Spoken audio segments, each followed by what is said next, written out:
Unsa man kay plano ninyong Raymond, Liza? Magpuyo-puyo lang yun mo hangtod sa hangtod. Ha? Naunsa gud mo? Tulo na lang ng inyong anak.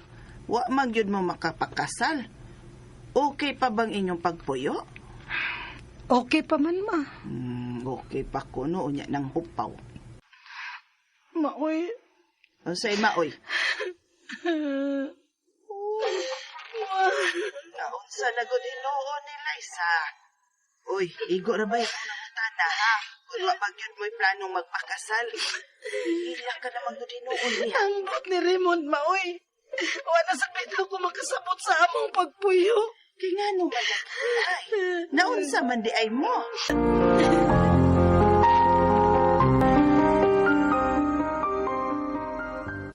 Diin ka! Okay, Raymond! Diin ka! Sa ilang mama! Silang mamakahan mo? Aray! Aray! Raymond, na pa! Sakit na kayo nang sigihan ni mo glab niya nga akong buhok! Ha? Agay! Nanaki ka? Ha? Nanaki ka ba? Aray! Raymond, sakit na!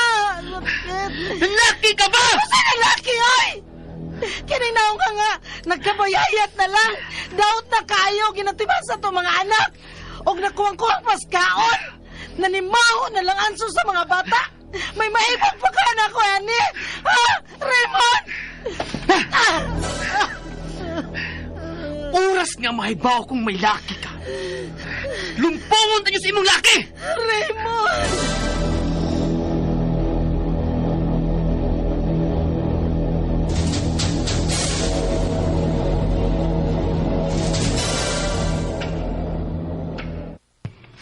Dili ka nga ang imong kaipon ang may babae, Liza. Unsa kay? Una naman kuno na. Basta magbisyo, mao'y siloso.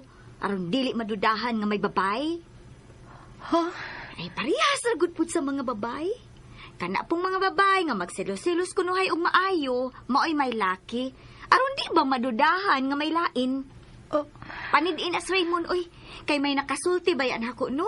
Nga may angkas nga babae na sa Raymond siyang motor. unsa? Dili tingali kay oy. Aw, dili tingali niya uyab ba? Basin og iya lang pag-umangkon o igagaw ba? Pag umangkon o igagaw, nang sweet man kuno kaayo na. Pero di man kuno nakagakos kang Raymond ang babae. Unsa?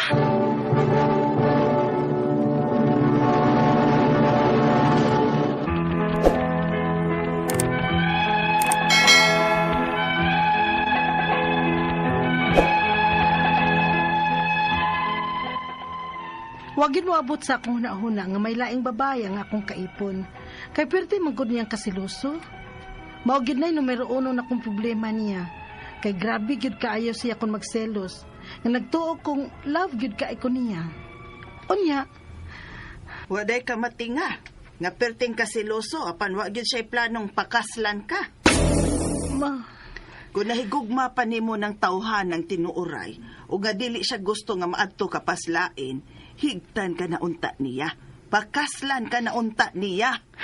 Sama, nakahiskot bagod siya nimo ana, nga pakaslan ka? Hustong imong amiga, Liza. Panid di kay magtuo kang nahigugma yun nimong tinuuray si Raymond tungod sa kasiloso. Unya, himan-himan gusto na dito. ma, gusto na. Tungkol kay dili gyud na ako madawat kung simba ko may laing babae si Raymond. Unsaon na lang taon ng among mga anak. O kung tinuod nga doon na siya'y babay, unsaon man nimo? Ma,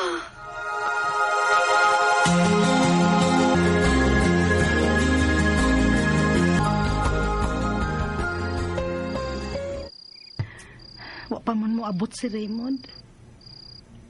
Pila na ni kagabi nga tagdugay na siya mo abot. Ay, Diyos ko.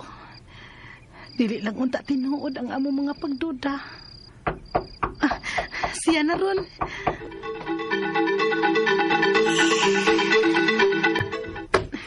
Nadugay lagi. Ah, Hi.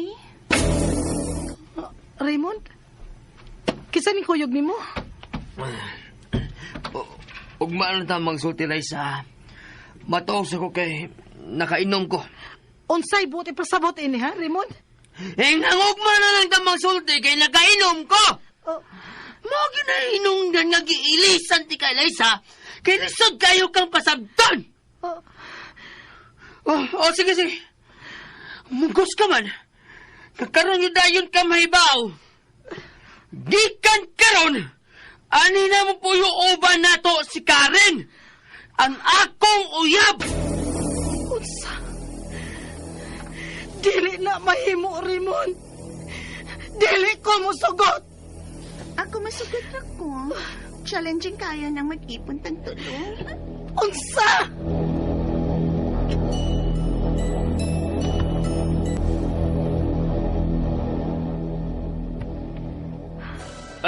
Kaya bago na kaipon mo sa. So, nabual si Raymond. Nga mag-ipon og duha mong babae sa inyo. Pa. Palayasa na babae sa inyo. Dili kay ikaw ang mulaya sa inyo. Ug niya ka pa sa ato. Pa.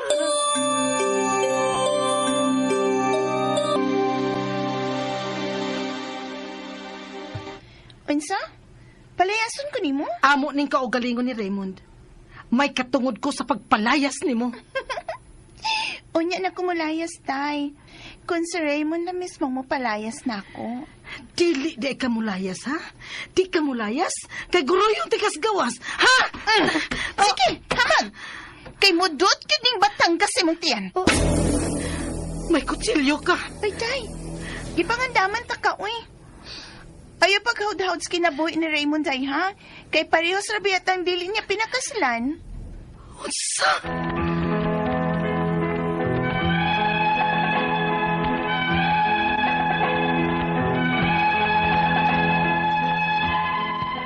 Gidadan kog babae sa akong kaipon sa among bay.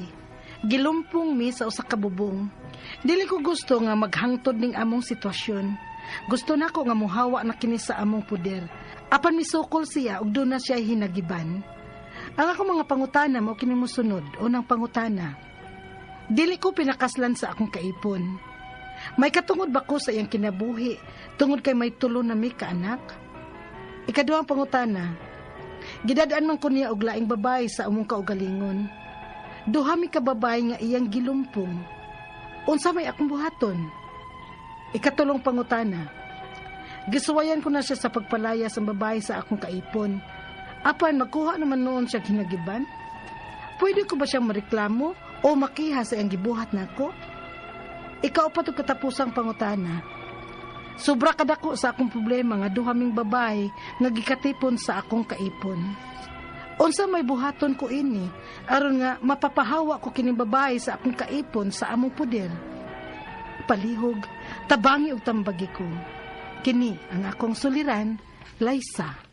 Maayong adlaw mga suking tigpaminaw kini si Attorney Elaine Bathan ug ako gihapon ang muhatag ninyo og tambag, tubag, solusyon, kalinawan sa inyong mga pangutana ug mga problema na may punto legal. Yes, it's me again guys. Ako ang muhatag og tambag ug tubag ninyo karong adlaw no ug ako na pong tingog inyohang madungog this time around. Kumusta mo? And salamat sa inyohang padayon nga pagpaminaw ug pag-tune in karong adlaw sama sa inyohang pagsubaybay. Matag adlaw, Monday to Saturday. Kaway-kaway sa mga waisipyak nga magsigi og pada sa ilahang mga suwat suliran diri namo. Thank you kaayo ninyo. Kumusta man mo no? And sa mga medical nga mga problema, of course, it will be Dr. Obra nga inyo pong mapamati, di ba? Kinsa tong ganahan nga mupada sa ilahang suwat, pwede gid kayo ninyo ipadala sa suliran_612@yahoo.com. Pada sa nato ipadala sa kini ang akong suliran official writers page. Pwede pod nato ipada sa 3rd floor Jose R. Martinez Building, Osmeña Boulevard, Cebu City. Letter sender karong adlaw taga Davao. Taguon nato sa pangalan nga si Liza o gipadani sa kini ang akong suliran official writers page. Sa una ni suwat naman ni siya medical to karon legal iyang pangutana. Thank you Ma'am Liza ha. Kabahin kini sa kahimtang niya siyang kaipon. Na naman laing babae to iyahang kaipon no at tutong napaminaw sa drama murang gabuwag naman to sila. So una niyang pangutana dili kuno siya pinakaslan sa iyahang kaipon. May katungod ba ko sa iyahang kinabuhi tungod kay may tulo naman mi ka anak? Of course, dili tungod kay nag-ipon mo sa una but tungod nga obligado siya nimo personally, nimo as a person, but obligado siya sa inyong tulo ka anak, no? Kay kung nagbuwag man gani mo, wa man gani mo nagminyo, naagyud gihapon siya tulubagon, isip amahan anang tulo ninyo ka anak. He has to give child support sa imong mga bata. Whether you like it or not, whether nagkasinabot mo or dili, dapat mo magsinabtanay nga angay siyang muhatag og kaning unsay tawag nimo ani dapat siya nga muhatag og suporta sa mga bata. Ikaduhang pangutana, gidad-an man ko niya og laing babay sa among kaugalingon nga balay, no? Duha mi ka babay nga iyang gilumpong. Gwapo kay ning imuhang laki day kanis Raymond. Raymond, gwapo ka dong, ikaw na ngano god, no? Unsa may akong buhaton kani nindot ang pamating duha mo, nindot ang pamating gilumpong, ganahan ka mo padayon, no? Or ganahan ka mangita og somebody nga ikaw ra gyud ang iyang ibutang sa pedestal ug wa nay lain. Nindot ang pamati nimo ala padayon na, pero og dili man gani, and I know dili gyud na nindot, biyai undangi pagstorya mo kung kaya pa ninyo magstorya nga ang iyang obligasyon ngadto sa mga bata na lang ug maglain-lain mo. Ganahan man ka sa iyang babay bag-oron, diha na lang na siya, iintrigo na lang na siya anang bayhana, kinsa na siya pangita didtog lain nga mohigugma ug mudawat nimo. Katulong pangutana, gisuwayan ko na pagpalayas ang babay sa akong kaipon apan magkuha man noon og hinagiban. Pwede ko ba siyang mareklamo o makiyas iyang gibuhat nako? Yes, hasta nang imuhang laki. Day, file ko ditog 9262, Republic Act 9262, palayasan ng duha. Pwede kaayo kay maski dili kaminyo, no, kana nga naamoy relasyon. Pwede gud kay na mo apply gihapon ang kanang Republic Act 9262 or violence against women. Pwede kay na nimo siya mapalayas kana silang duha. Ayaw sugot kanang iyang gibuhat nimo. Grabe kaway respeto. Grabe gyud siya kaway batasan. Grabe siya kaway pagtagad sa imuhang pamati. Grabe siya ka selfish. Di gyud siya angay nimong ikip. Di gyud ka angay mo padayon tanang bati nga bulong pwede gyud ako isulti pa. No, kay di gyud siya angay para nimo. Ayaw inday ug agwanta. Palayasa na sila dinha pagkuha og protection order aron makalpalayaso na nimo silang duha. Mga bagag naong, mga bagag lips sa ba ngano mo uy kadaghang pwede ninyo sak-an nganong karon mutipon mo dinha. Naunsa nya kisa mo dog ikaw siya, puli-puli mo na buang na. Muna na gidangat. Dili na pwedeng ingon ana, ha? Respeto yang imuhang pagkatao, respeto yang imong pagkababay, tagaig respeto ang mga bata. Ayaw sila libog-libuga kay dili na normal ng ingon ana. Bati kayo na nga ehemplo, bati kayo na nga example. Ayaw og sugot nga ingon ana. Barog sa imong kaugalingon, barugi imong katungog, barugi imong dungog isip usa ka babay. Kay angay ka, higugmaon, angay ka respetuhon. Day, Liza.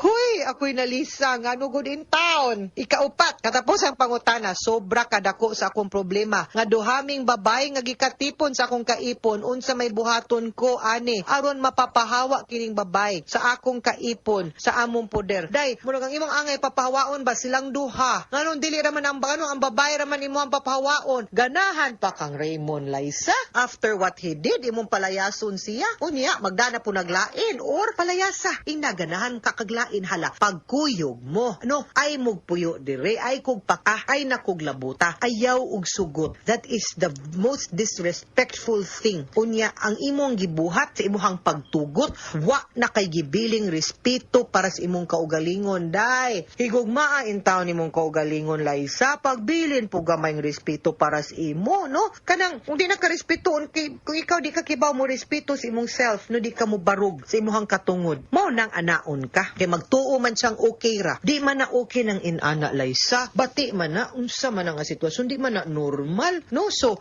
ayaw, no? Love yourself. Please, prioritize yourself and your children. Ayaw kaguol nga mawa siya, kay musuporta ragya po na siya nimo, makiha na siya, di siya musuporta nimo. Ang importante, ma-preserve nimo ang respeto sa imong kaugalingon ug ang respeto sa mga bata nimo. Okay? Muna pinaka-importante, ha? Mga suking tigpaminaw, hinaut unta nga namoy nakutlo na pagtulunan karong adlaw. Kini si Attorney Elaine Bathan. Daghan kayong salamat sa inyong pagpaminaw sa atong tulumanon. Hangtod sa sunod nga sugilanon, dinhi gapon sa to ang programa kini ang akong suliran.